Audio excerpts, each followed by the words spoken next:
Welcome to my channel. Try to hear the latest story. I, a 32-year-old man, was set to tie the knot in 6 weeks. That's in the past now. I'd been with Sarah, 29, for 4 years, engaged for 1. Wedding preparations were on track. We'd secured a venue, finalized catering, and mailed invitations. We'd spent around $28,000, split evenly between us. Last Tuesday, Sarah asked to talk, her expression grave, like she was delivering terrible news. "I need James to be my man of honor," she said. James, her college ex, the guy she was with for 3 years before me, the one who's at every birthday, every holiday, every random evening when she needs to vent about her job. "Your ex-boyfriend?" I asked, keeping my voice steady. "You want him standing beside you at our wedding?" "He's my closest friend, Mark," she replied. "You know this. We've been through so much, including a 3-year relationship that ended when he cheated with your roommate." She brushed it off like it was irrelevant. "That was ages ago. We've both matured. He's different now, and he's supported me through everything." I leaned back, exhaling. "Sarah, I've tolerated your friendship with James, even though it's always made me uneasy. But having him at our wedding in that role, that's a step too far." Her expression turned cold. "This isn't up for debate, Mark. Either James is my man of honor, or there's no wedding." The room went quiet. She was serious. After 4 years, after all the planning and money, she'd cancel it all if her ex couldn't stand next to her during our vows. "Your call," I said calmly. She blinked. "What?" "You heard me. Your call. James or no wedding. You choose." "I already told you my choice." "Fine." I stood. "No wedding then." "Mark, hold on. You're overreacting. You're the one canceling our wedding over this."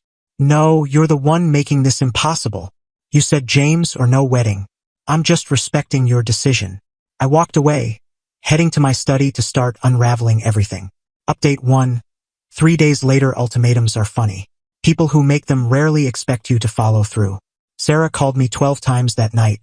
I didn't pick up. I was busy. First, the venue, a stunning old estate. The manager was kind when I explained. Since we were just outside the 30-day cancellation window, we got 60% of our deposit back. Not ideal, but something. The caterer offered a 50% refund. The photographer was generous, returning nearly everything minus a small fee. The band wouldn't refund but said we could reschedule the booking. I told them to hold the date for now. By 2 a.m., I'd contacted every vendor. Then came the tough part, the guests. I wrote an email. "Dear loved ones, due to irreconcilable differences, Sarah and I have called off our upcoming wedding. We're sorry for any inconvenience. If you've made non-refundable travel plans, please reach out, and I'll try to help cover costs. Thank you for understanding. Mark." I sent it to all 150 guests. Then I calculated. Total spent, $28,000.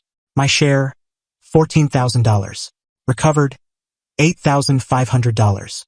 My loss, $5,500. I saved every cancellation email, every refund confirmation. The next morning, Sarah showed up at my place. I'd added a door chain the night before.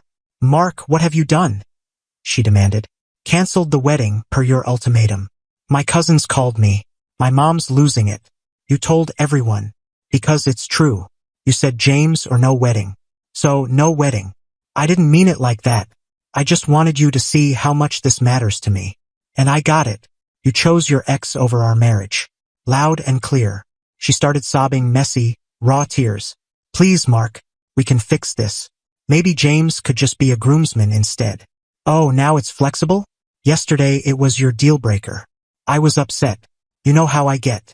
Yeah, you make ultimatums expecting me to fold. Not this time." I showed her a spreadsheet on my phone. "Here's the damage. Your share of the losses is $5,500. I'll need it in 30 days. Her face twisted from grief to rage. "You're billing me? We both lost money. I'm not covering your half because you prioritized James over us. This is crazy. I'm not paying you." "Then I'll see you in small claims court. I have receipts, emails, and texts proving we split costs evenly." She stared, stunned, then stormed out, slamming the door so hard the chain shook. Update 2. 1 week later, the fallout escalated fast. Sarah's mom, Karen, called. I'd always liked Karen. She was grounded. Not anymore. Mark, honey, Sarah told me everything. This is a misunderstanding. No misunderstanding, Karen. Sarah said James had to be man of honor or no wedding. I chose no wedding. But you know how girls are about their big day. She just wants her best friend there. Her ex she dated for years. That's old news. You're being jealous and controlling. There it was, the story was set. I was the insecure fiancé who couldn't handle her male friend. Karen, she gave me an ultimatum. I accepted it. That's it. You're ruining her. She's been crying nonstop. Make this right. She can make it right by paying her $5,500 share. Karen hung up. Then came the social media storm. Sarah posted a lengthy rant about how some men can't handle confident women with male friends, and how jealousy ruins love. Her friends piled on, messaging me to ask what went wrong. I stayed quiet online, replying to anyone who asked directly. Sarah insisted her ex be man of honor. I said no. She said it was him or no wedding. I chose no wedding. Most got it. A few called me unreasonable. I ignored them. Then James showed up. Not a call or text, he came to my workplace. Security buzzed me and I let him up, curious. He swaggered in, still flaunting his college fraternity ring, acting like he was still the star athlete. We need to talk. Man to man. No, we don't. Look, I get it. You're intimidated. But Sarah and I are just friends. Nothing's happening. There's no wedding, James. Don't be like that. You're throwing away something great over ego. Ego? She chose you over our marriage. She chose friendship. That's what adults do. I laughed. Adults don't demand their ex stand beside them at their wedding. You're pathetic. Man up and let her have this. Let me clarify, James. The wedding's off. Vendors notified. Guests informed. Deposits gone. It's over. His confidence faltered.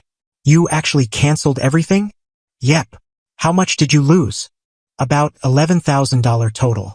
I'm billing Sarah for her half. He paled. Her half? She's gotta pay that. Why do you care? He didn't answer, but I saw it click. Oh wow.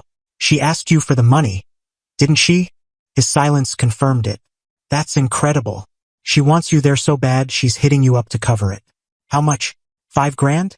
6. He stood abruptly. You're a jerk, man. She deserves better. Then she should marry you. Oh wait. She tried that and you cheated. He stormed out. Update 3. 2 weeks later, the James situation blew up predictably. Sarah called, screaming so loud I held the phone away. You told James about the money? I didn't tell him. He figured it out when he realized your ultimatum had consequences. He's saying he can't help with the costs. He was going to cover my share. I nearly spat out my drink. Hold on. You expected your just friend's ex to pay for half our canceled wedding. He offered to help because he felt bad. About the mess you made by demanding he be man of honor? You canceled everything. This is your fault. You said James or no wedding. I just followed through. If I'd let James stand there, what's next? Him tagging along on our honeymoon as your emotional support buddy? Moving in when he's got girlfriend drama? Where's the line, Sarah? Silence. Then softly, you don't get our friendship. You're right. I don't get tanking our future for an ex. I wasn't tanking it. I just wanted. You wanted it all. Me as the dependable guy paying half the bills. James as your emotional sidekick. Pick one. How dare you? Pay me my $5,500. You've got 2 weeks. I hung up. The next day, a stranger called. James's girlfriend. Emily. Is this Mark? Yeah. I'm Emily, James's, well, ex-girlfriend now.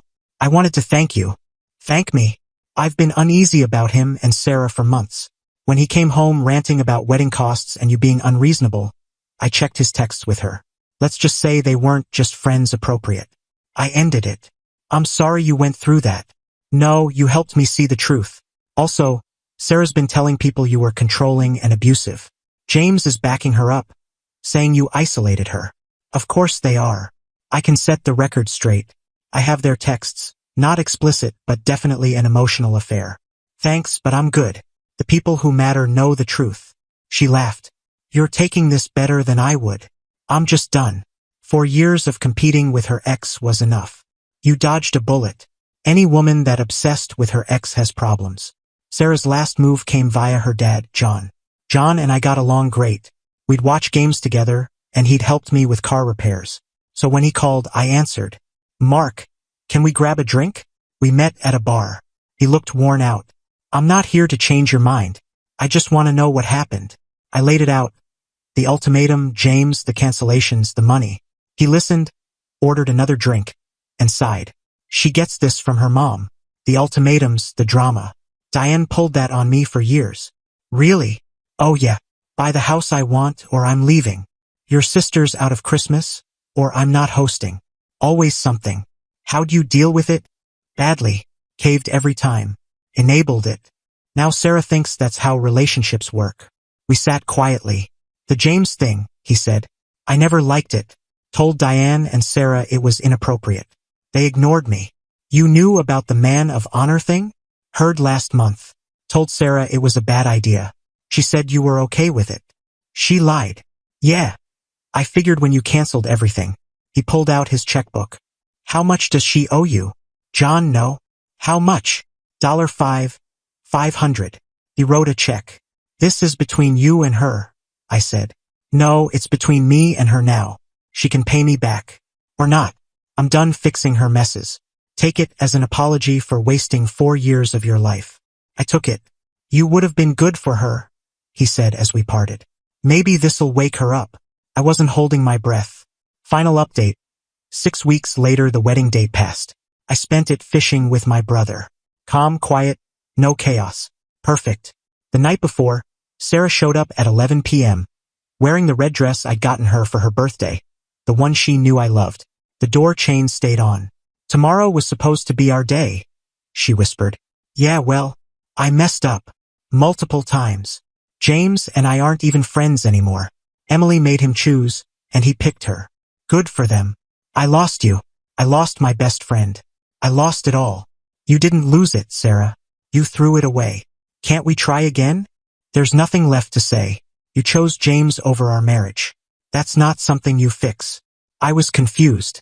I had feelings I didn't understand. There it was, the truth at last. So you did have feelings for him. Her silence confirmed it. Go home, Sarah. Mark, please. Go home. She lingered in her car for 20 minutes before driving off. The fallout? James and Emily apparently reconciled. Good luck to her. She's tougher than me. Sarah moved back with her parents for now. John says she's in therapy, working on boundaries and emotional dependency. Maybe she'll grow. Maybe not. Not my concern anymore. Diane still paints me as the bad guy, posting vague nonsense about men who can't handle strong women. I blocked her. My friends threw an unwedding party on the would-be reception date. We played laser tag, ate too much pizza, and never mentioned Sarah. It was great. I kept the engagement ring and sold it last week. Used the cash for a solo trip to New Zealand I'd always dreamed of. Posted one photo of a glacier. Sarah viewed my story instantly. Still watching, I guess. People ask if I regret it. If I should have let James be in the wedding to keep the peace. No way. Her ultimatum showed her true colors. Someone who'd jeopardize our relationship to keep her ex close. The wedding would have been lovely. The marriage would have been a nightmare. I'd have spent years competing with a shadow, wondering about their friendship hangouts, feeling like a third wheel in my own life. That $5,500? Best investment I ever made. When someone shows you their true priorities, trust them the first time. And when they try to strong-arm you with an ultimatum, call their bluff and walk away with your self-respect.